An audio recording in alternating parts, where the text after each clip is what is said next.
place du CETIM dans l'écosystème, c'est avant tout d'être l'institut technologique de la mécanique, c'est-à-dire que nous sommes pilotés par les industriels de la mécanique sous une forme à la fois de ressources collectives. Nous avons 6500 cotisants sur le territoire national et donc nous réalisons pour le compte de ces industriels des travaux qui sont de mutualisation en matière d'innovation et de R&D sur les process mécaniciens.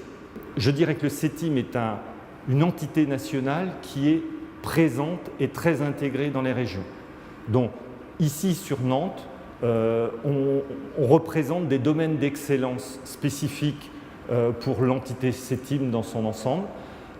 Notamment, nous avons une très forte expertise dans le domaine des matériaux métalliques et composites, des compétences en matière de métrologie, de contrôle non destructif, et puis des choses assez spécifiques, notamment dans le domaine des technologies de l'étanchéité, ainsi que dans la mécanique des fluides.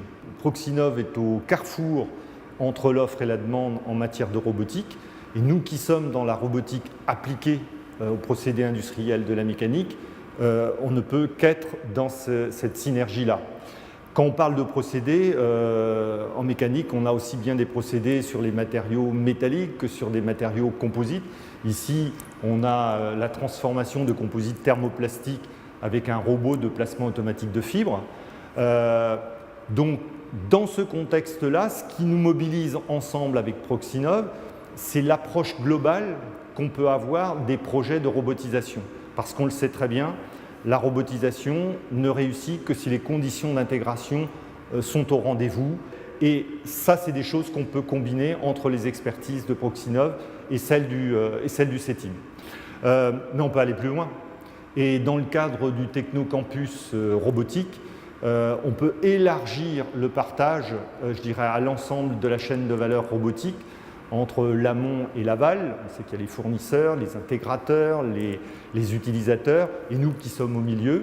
Et puis, peut-être porter des ambitions plus fortes en matière d'innovation et de transfert sous l'angle de faire des démonstrateurs applicatifs, lever des verrous technologiques ou faire des preuves de concept telles que ça se pratique déjà dans des initiatives de type Technocampus Composite auxquelles on participe.